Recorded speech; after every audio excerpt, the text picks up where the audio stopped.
నెమ్మదిగా ప్రవహిస్తూ ఆ నదిని చూస్తూ నిశ్శబ్దంగా విశ్రాంతి తీసుకుంటున్న దేవుడు.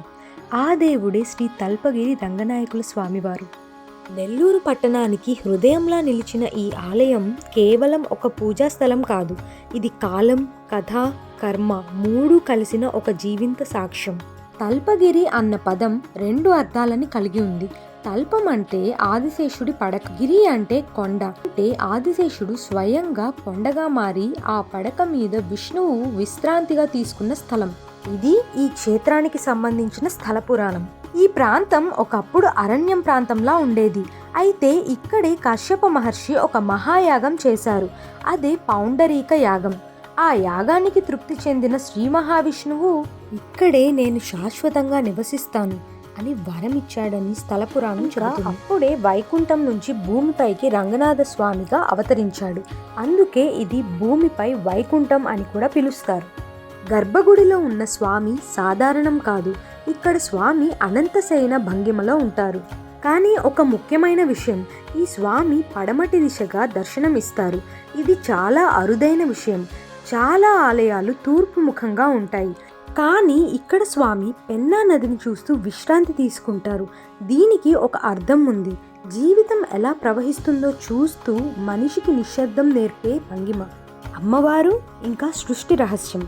స్వామి పాదాల దగ్గర శ్రీదేవి, భూదేవి అమ్మవార్లు ఉంటారు. స్వామి నాభి నుంచి బ్రహ్మదేవుడు కమలంలో ఉద్భవిస్తాడు.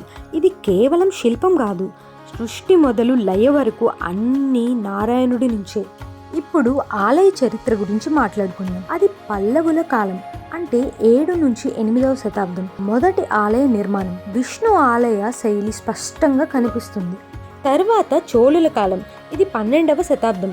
గర్భగుడి విస్తరణ, మండపాలు, శిల్పాలు, శాసనాల ద్వారా నిర్ధారణ ఉంది. తరువాతి కాలం 18 నుండి 19వ శతాబ్దం. ప్రసిద్ధ గాలిగోపురం నిర్మాణం, దాదాపు 70 అడుగుల ఎత్తు. అంటే ఇది ఒక కాలానికి చెందిన ఆలయం కాదు, వివిధ రాజవంశాల భక్తి ముద్రల సమాహారం. తరువాత గాలిగోపురం ఎందుకు ప్రత్యేకం అనంటే, పెన్నా నది దగ్గరే ఉండటం వల్ల ఎప్పుడూ గాలి ప్రవహిస్తూనే ఉంటుంది. అందుకే ఇది దూరం నుంచే దర్శనమిస్తుంది. నావికులు, ప్రయాణికులు దిశా సూచికలా ఉండేది. చాలా మందికి తెలియని కొన్ని నిజాలు ఈ గుడి గురించి. విష్ణు సహస్రనామాలు గర్భగుడి చుట్టూ చెక్కబడి ఉంటాయి. ప్రదక్షిణ చేస్తే మంత్ర ప్రభావం ఉంటుందని నమ్మకం. సంతాన వృక్షం, సంతానం కోసం ప్రార్థనలు చేసే చెట్టు ఇప్పటికీ స్థానికులు గట్టిగా నమ్మే సాంప్రదాయం. తరువాత పెన్నా నదీ స్నానం. దర్శనం ముందు నదిలో స్నానం చేస్తే మనసు శుద్ధి అవుతుందన్న నమ్మకం. ఆలయం నిర్మించే ఉత్సవాలు. మొదటిది బ్రహ్మోత్సవాలు. ఇది మార్చి నుండి ఏప్రిల్లో జరుగుతాయి. రథోత్సవం, వేలాది మంది భక్తులు. రెండవది వైకుంఠ ఏకాదశి, ఉత్తర ద్వార దర్శనం. నెల్లూరు మొత్తానికే ఇది పండగ. ఇది అప్పుడే కాదు, ఇప్పటికీ కూడా జీవిస్తున్న ఆలయం. ఫైనల్ గా కాలం మారింది, రాజ్యాలు మారాయి, కానీ పెన్నా నది ప్రవహించినట్టే ఈ ఆలయానికి భక్తి కూడా ఆగలేదు. శ్రీ తాల్పగిరి రంగనాయకుల స్వామి ఇక్కడ విశ్రాంతి తీసుకుంటున్నాడు అంటే మనకి ఒకటి నేర్పడానికి.